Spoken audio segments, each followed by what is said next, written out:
Merci Philippe. Madame la ministre, mesdames, messieurs les parlementaires, monsieur le maire de Sinnamary,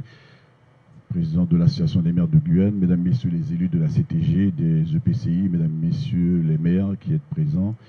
conseillers communautaires et conseillers municipaux également, mesdames, messieurs les élus représentants des chambres consulaires, madame la présidente de la CMA, monsieur le président du collectif Apache, mesdames, messieurs les représentants des autorités coutumières qui êtes présents, mesdames, messieurs, je voudrais tout d'abord dire merci à monsieur le maire de nous accueillir dans cette plus belle commune de Guyane, selon ces termes du matin, pour l'organisation de ces états généraux du désenclavement. Dire aussi merci à monsieur Philippe Descamps, président du collectif Apache, pour l'organisation de cette matinée,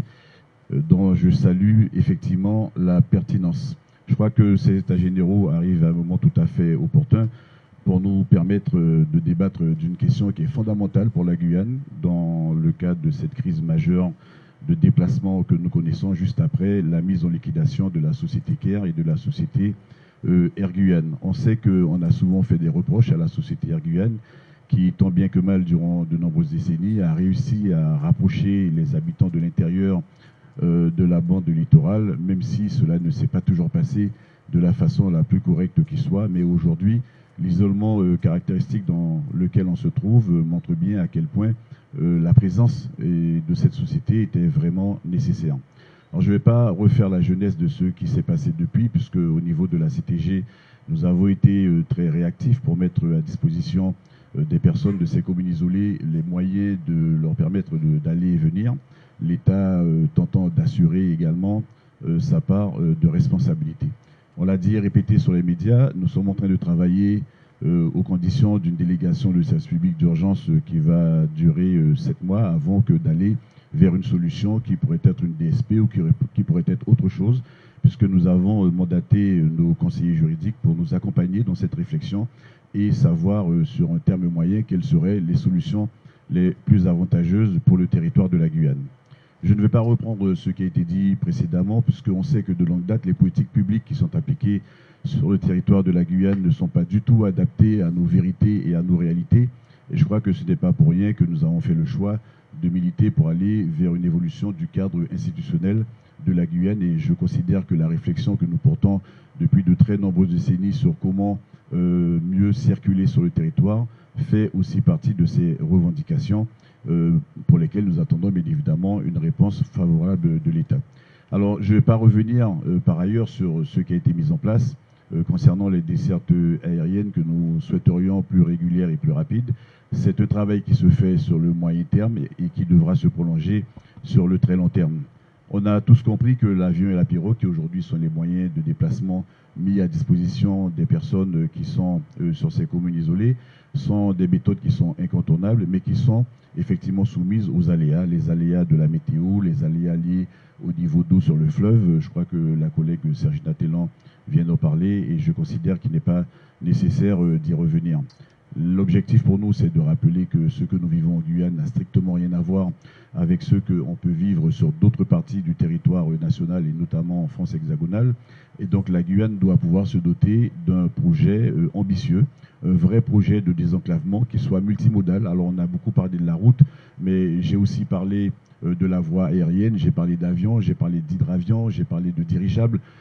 Certains collègues à nos côtés parlent de la voie ferrée, qui pourrait, sur certaines parties du territoire, être mise en place pour faciliter le déplacement des hommes, des biens et de tout ce qui a besoin d'être déplacé. Et donc, tout ça devrait être mis sur la table, mais on a bien compris que le collectif Apache milite effectivement pour des enclavements terrestres par la voie des routes. C'est un sujet qui nous préoccupe au plus haut point et vis-à-vis duquel on devra effectivement trouver rapidement les solutions. Je l'ai dit au collectif Apache et je pense que cet élément va figurer dans les résolutions que nous prendrons aujourd'hui. Il s'agit pour la CTG de prévoir dans son budget 2024 des crédits suffisants pour lancer des études de faisabilité technique et de soutenabilité financière, parce qu'on sait bien que certainement par le passé des études avaient déjà été réalisées, mais je considère qu'il faut les reprendre à l'aune de tout ce qui s'est passé depuis. Il y a des choses qui ont changé. Et donc, il nous appartient d'actualiser ces études pour que nous sachions comment faire pour nous orienter en direction du gouvernement. Bien évidemment, comme je l'ai rappelé hier en assemblée plénière, que le vote de notre programmation pluriannuelle d'investissement avec le contrat de convergence et de transformation seront des moments clés pour pouvoir poser les conditions et poser nos ambitions du point de vue budgétaire et financier, parce qu'il est bien évident que l'on pourra avoir les meilleurs projets du monde si on n'a pas l'argent pour pouvoir les mettre en œuvre. Tout ça risquerait de rester lettre morte et ça risquerait de rester de belles idées sur le papier. On l'a rappelé, le désenclavement, comme on le conçoit aujourd'hui, ce n'est pas une option, c'est une nécessité absolue. C'est une nécessité que tout le monde partage en Guyane. La classe politique partage cette vision, la société civile partage également cette vision. Cependant, la question que j'ai envie de poser, c'est quel est notre adversaire, quelle est notre cible et comment faire pour aller vers cette union sacrée qui sera nécessaire pour l'accomplissement de cet objectif. Je considère au jour d'aujourd'hui que rien ne pourra se faire si, autant que nous sommes autour de la table, nous n'arrivons pas à nous donner cette capacité à parler d'une voix unique. Je considère par ailleurs que trop souvent, on a été dispersé sur le terrain parce que chacun voulait tirer la couverture à lui pour dire c'est pas moi, c'est l'autre. J'ai fait un petit rappel hier en assemblée plénière parce que cela me paraissait nécessaire de rappeler l'historique, de rappeler à quel point il était peut-être nécessaire de continuer à se battre parce que lorsque dans ce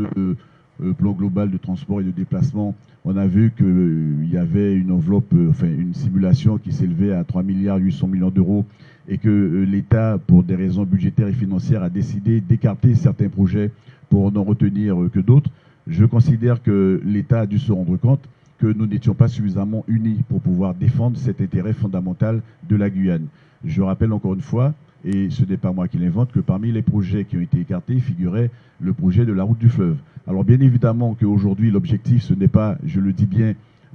d'aller chercher où sont les responsabilités, parce que pour moi le seul responsable c'est l'État. La loi d'orientation et de développement d'aménagement du territoire de 1999 prévoit bien que l'État a la responsabilité, la compétence régalienne de tout mettre en œuvre pour pouvoir générer les équilibres qui sont nécessaires entre les différentes parties du territoire national, y compris pour ce qui se passe sur le territoire de la Guyane. Et donc, de mon point de vue, il faut que nous soyons résolument déterminés à dire à l'État que ce que fait la CTG, ce que font les collectivités, doit venir en complémentarité de ce que l'État fait. Mais si l'État fait zéro, mais notre complémentarité, elle ne va pas dépasser zéro. Elle va rester nulle et non avenue. Et donc, il est important que nous soyons en capacité aujourd'hui de parler d'une voix unique, de dire à l'État que ce qu'il n'a pas fait durant ces très nombreuses décennies, durant ces siècles, eh bien, il faut qu'il accompagne le territoire pour que les collectivités de Guyane soient aujourd'hui en capacité pleine et entière de pouvoir exercer librement les compétences qui leur ont été dévolues. Alors, cela étant posé, je l'ai rappelé l'autre jour, j'ai rendez-vous avec le ministre Clément Beaune sur la deuxième quinzaine du mois de novembre. Je vais m'organiser pour ne pas y aller seul parce que souvent on nous dit que nous travaillons seuls chacun dans notre coin. Je le dis aujourd'hui de manière solennelle que la démarche que j'avais initiée pour être accompagné la dernière fois le mardi 3 chez le ministre Clément Beaune, je vais la réitérer auprès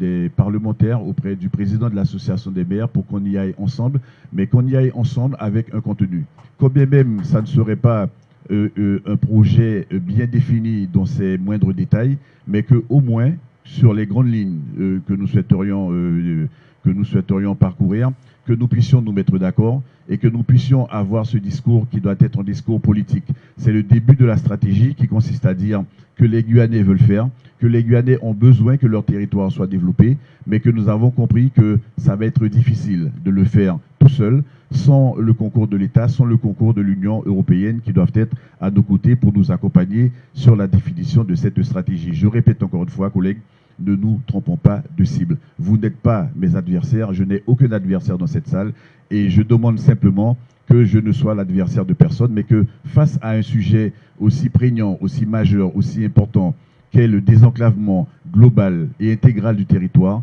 que nous soyons en capacité de nous tenir par les coudes, d'avoir un discours franc entre nous, de définir une stratégie, d'avoir des tactiques pour échelonner ce que nous allons devoir faire dans la durée et que